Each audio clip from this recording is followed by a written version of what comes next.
चलिए तो आज शो की शुरुआत करते हैं एनएफओ की पाठशाला के साथ। और आप देख ही रहे होंगे, सुन भी रहे होंगे, खबरों में देख भी रहे होंगे कि बहुत सारे म्यूचुअल फंड्स तरह तरह के इनोवेटिव थीम्स पर एनएफओज लेकर आ रहे हैं, नए नए फंड्स को लॉन्च कर रहे हैं। और आज भी हम इसी तरह के एक नए फंड की बात करने वाले हैं। एसबीआई म्यूचुअल फंड की तरफ से जो ऑटोमोटिव अपॉर्चुनिटी फंड एनएफओ खुला हुआ है, उस पर हम विस्तार से बात करेंगे। और ये अपनी तरह का एक अनोखा फंड है, थीमेटिक फंड है। और इसमें किस तरह के निवेशकों को पैसे लगाने चाहिए और कितना आपको नजरिया बनाकर रखना चाहिए, थीमेटिक फंड है तो क्या जोखिम हो सकते हैं, तमाम पहलुओं पर हम बात करेंगे। डीपी सिंह, डिप्टी एमडी और joint CEO SBI mutual fund मेरे साथ जुड़ गए हैं। सर, स्वागत है आपका हमारी इस बेहद खास पेशकश में।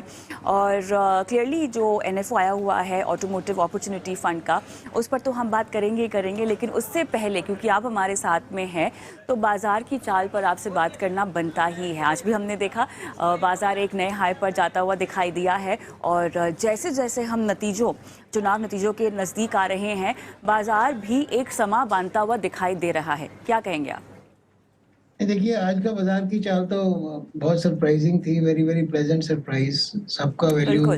क्रिएट हुआ है। मतलब ऐसी कोई उम्मीद नहीं थी या ऐसा कुछ लग नहीं रहा था कि कोई कारण है जिसकी वजह से ये हो सकता है। परंतु ये क्योंकि हम हाइपर पॉलिटिकल एक्टिविटी के दौर में चल रहे हैं और जैसे जैसे लोगों को और ये भावना बनती जा रही है कि ये सरकार दोबारा आएगी और सरकार की नीतियां पहले से ही क्या होने वाली हैं उनके ऊपर चर्चा शुरू हो गई है। तो नेचुरली जो मार्केट है उसको फैक्टर कर रही है पहले ही, तो उसकी वजह से ही हो सकता है। और तो कोई मेरे को खास रीज़न नज़र नहीं आता।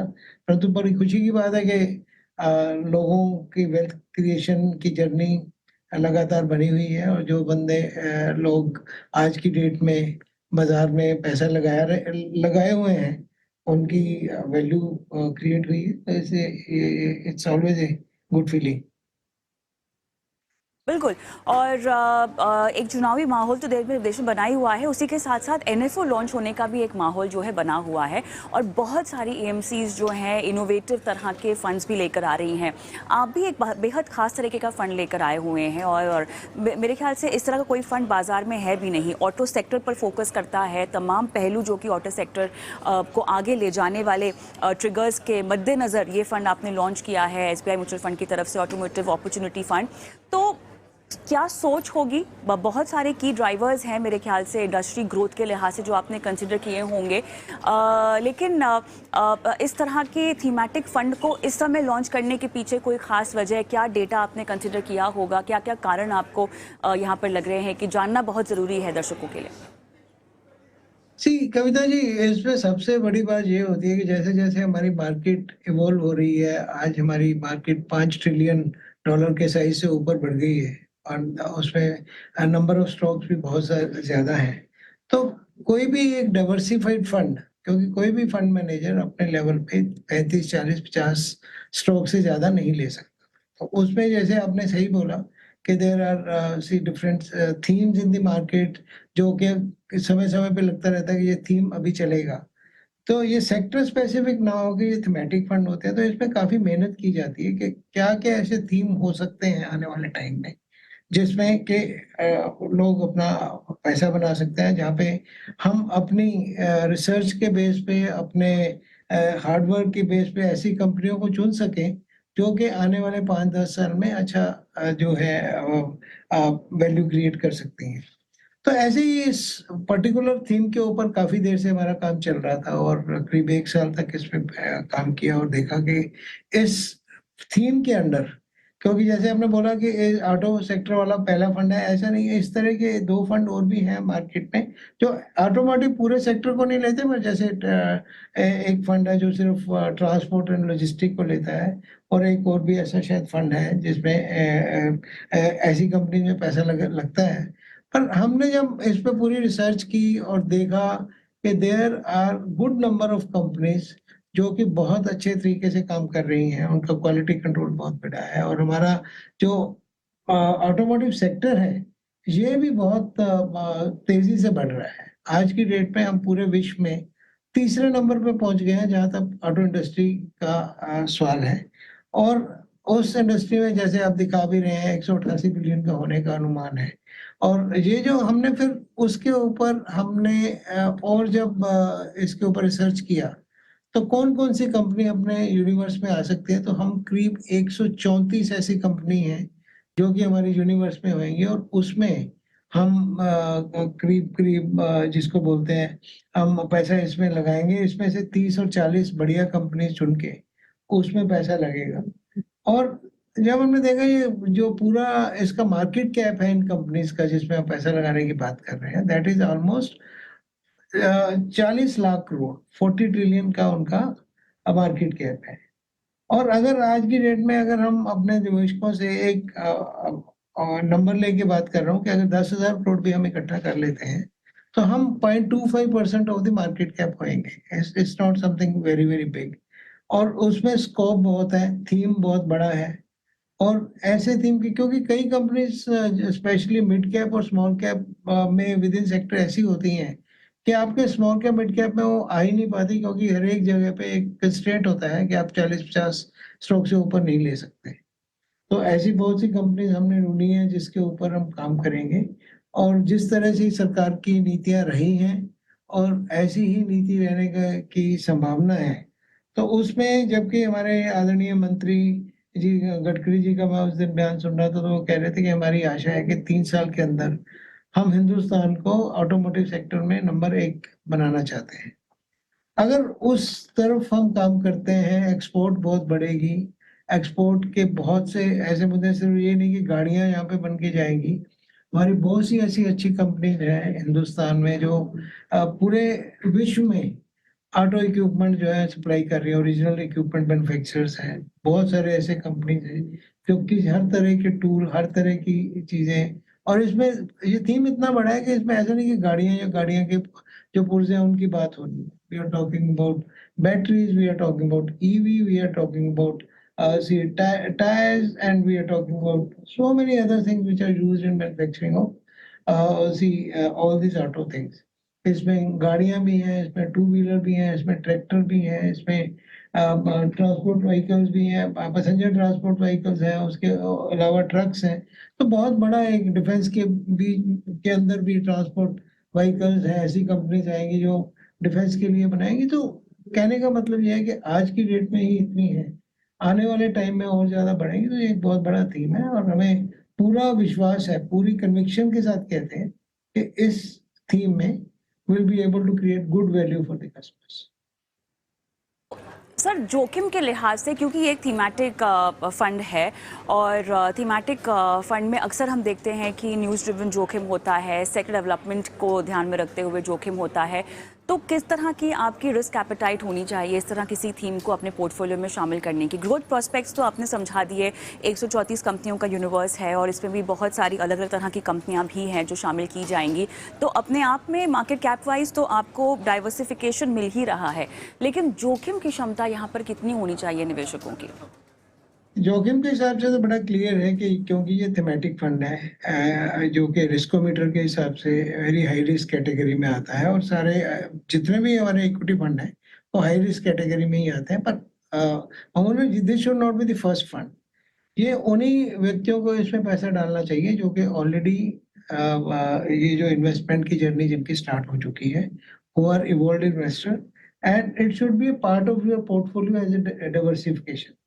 10-15% जो आपका पूरे पोर्टफोलियो का है इससे लगाया जा सकता है। परंतु मेरी सलाह यही रहेगी कि वो व्यक्ति जिनका रिस्क एपेटाइट हाई है, जो कम से कम 3 से 5 साल तक इंतज़ार कर सकते हैं to get the potential of the fund. मैं ये नहीं कहता कि 3 से 5 साल पहले ये ज़्यादा रिटर्न नहीं आ सकती है तो उसको बोनस के तौर पे लेना चाहिए। अगर ना आए तो परेशान नहीं होना चाहिए, परंतु इसका जो समय है 3 से 5 साल ये रिस्क एपेटाइट के हिसाब से थोड़े इवॉल्व्ड इन्वेस्टर के लिए है जो कि ऑलरेडी पैसा लगा सकते हैं। रिस्क एपेटाइट यंगस्टर का भी ज़्यादा होता है, जेन ज़ी, मिलेनियल्स की बात करते हैं, जिनके पास बहुत समय है, उनके लिए ये सही है क्योंकि मैं ये संभावना लेके चल रहा हूँ कि जो आज की डेट के मिलेनियल्स और जेन ज़ी हैं वो ऑलरेडी इन्वेस्टमेंट जर्नी में आ चुके हैं। और हमने अपने पहले फंड्स में भी देखा है करीब 50% से ज़्यादा लोग जो आज की डेट में एनएफओ में इन्वेस्ट कर रहे हैं, खास तौर पे मैं अपने एनएफओ की बात करूँ जो हमने अभी हाल ही में ही किया था एनर्जी अपॉर्चुनिटीज फंड, करीब 50% से ज्यादा लोग जो हैं वो मिलेनियल्स और जेन ज़ी थे। तो इसका बड़ा क्लियर है कि ट्रेंड यही है कि जो आज का यूथ है, आज का नौजवान है, वो पैसा लगाना चाहता है और उनका रिस्क एपेटाइट थोड़ा ज़्यादा है। रिस्क एपेटाइट इसलिए ज़्यादा है, दिस इज़ जो भी उन्होंने आज तक किया है या कई लोगों ने जिन्होंने डेरिवेटिव्स में अपने हाथ जलाए हैं, उनको लगता है कि ये म्यूचुअल फंड ही एक सही तरीका है और वो तो जो रिस्क वो ऑलरेडी ले चुके हैं उससे बहुत कम रिस्क है। परंतु again on a serious note, this is not for the first time investor, especially for the retirees or otherwise. This is for the investors who are into the market, जो बाजार में हैं, जिनको बाजार के बारे में मालूम है, बाजार के रिस्क के बारे में मालूम है और अवधि जिनके लिए 3 से 5 साल तक है, उनके लिए ये फंड बहुत बढ़िया है। तो डीपी सर, क्यों ना हम सीधा इन कंपनियों के शेयर्स को ही खरीद लें। इतनी बढ़िया ग्रोथ स्टोरी इस सेक्टर की दिखाई दे रही है और क्योंकि आप जेनजीज और मिलेनियल्स की बात कर रहे हैं, क्योंकि उनका थोड़ा रुझान बढ़ता हुआ दिखाई दे रहा है इनोवेटिव थीम्स की ओर, तो वो इन कंपनियों के स्टॉक्स भी तो खरीद सकते हैं। तो फंड के जरिए निवेश करने पर उन्हें क्या फ़ायदा है? देखिए, हमें खुद को, जबकि हमारी 70 लोगों की इन्वेस्टमेंट टीम है, हमें भी 134 कंपनियों का यूनिवर्स बनाने में 6 महीने से ज़्यादा लगे। एक-एक कंपनी का फाइनेंशियल देखना, उसमें विज़िट करना, उसके मैनेजमेंट से मिलना, उनकी स्टोरी सुनना और उस स्टोरी को विश्वास पात्र मान के उसको अपने यूनिवर्स में लेना एक बहुत बड़ा प्रोसेस है। कोई भी व्यक्ति, या मैं हूँ या कोई भी व्यक्ति हो, हमारे पास इतना समय है, ना ही हम इतनी ज़्यादा रिसर्च कर सकते हैं। तो हम क्या करते हैं फिर? 1 स्टॉक ले लेंगे, 2 स्टॉक ले लेंगे, तो डाइवर्सिफिकेशन का बेनिफिट हमें नहीं मिलता। अगर आज हम 40 या 50 कंपनीज़ का पोर्टफोलियो बनाएँगे, बहुत कुछ देखते हुए, बहुत तरह के उनके पैरामीटर्स देखते हुए अगर हम पोर्टफोलियो बनाते हैं, तो वो एक आम व्यक्ति के लिए बहुत ही मुश्किल काम है। यस, अगर किसी को पूरा विश्वास है कि मैं किसी पर्टिकुलर कंपनी के बारे में अच्छी तरह से जानता हूँ, तो बिल्कुल उसको डायरेक्ट इन्वेस्ट करना चाहिए। परंतु डाइवर्सिफिकेशन नहीं होगा उसका और उसको ये रिसर्च टीम, और इसका कॉस्ट क्या दे रहे हैं आज की डेट में? अगर आप देखें तो आज की डेट में पूरे जो फंड्स, जो म्यूचुअल फंड्स के द्वारा लेके आए जा रहे हैं, उनका जनरल जो एक खर्चे की अनुमान है वो करीब-करीब 50 पैसे से लेके ₹2 तक है per year. That is a very, very small fee. I think it's very, very cost effective कि आपको 50-60 पैसे के खर्चे पे भी फंड मौजूद है। 1.5 से 2% पे भी मौजूद है और इसमें आप अपने जो इन्वेस्टमेंट एडवाइज़र है उसकी मदद भी ले सकते हैं। सब कुछ इनबिल्ट है और अगर मैं देखूँ, अगर मैं खुद अपने बारे में सोचूँ, तो I will not mind paying A fee, small fee for getting the benefit of diversification, benefit of research, benefit of expertise. तो ये जो इसकी जो कॉस्ट है, इन सब के मामले में बहुत कम है और मेरा तो हमेशा से ये विश्वास रहा है कि एक इंडिविजुअल इन्वेस्टर को हमेशा इक्विटी मार्केट में म्यूचुअल फंड के जरिए ही के द्वारा ही इन्वेस्ट करना चाहिए।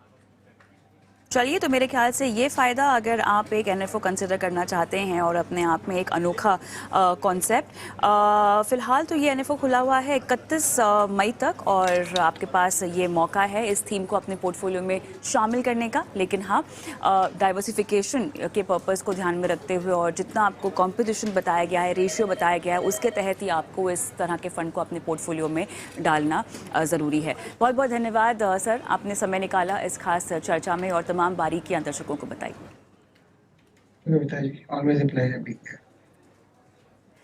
चलिए, हम एक छोटा सा ब्रेक लेंगे और ब्रेक के उस पार आपको क्वांट स्ट्रैटेजी क्या होती है ये बताएंगे। किस तरह से क्वांट स्ट्रैटेजी से जुड़े हुए फंड्स बाजार में हैं और इनमें किस तरह का जोखिम है, क्या क्या क्राइटेरियाज और पैमाने जो हैं लिए जाते हैं, कंसिडर किए जाते हैं, किस तरह की ये स्ट्रैटेजी होती है, इस सब पर बारीकी से बात करेंगे। हमारे साथ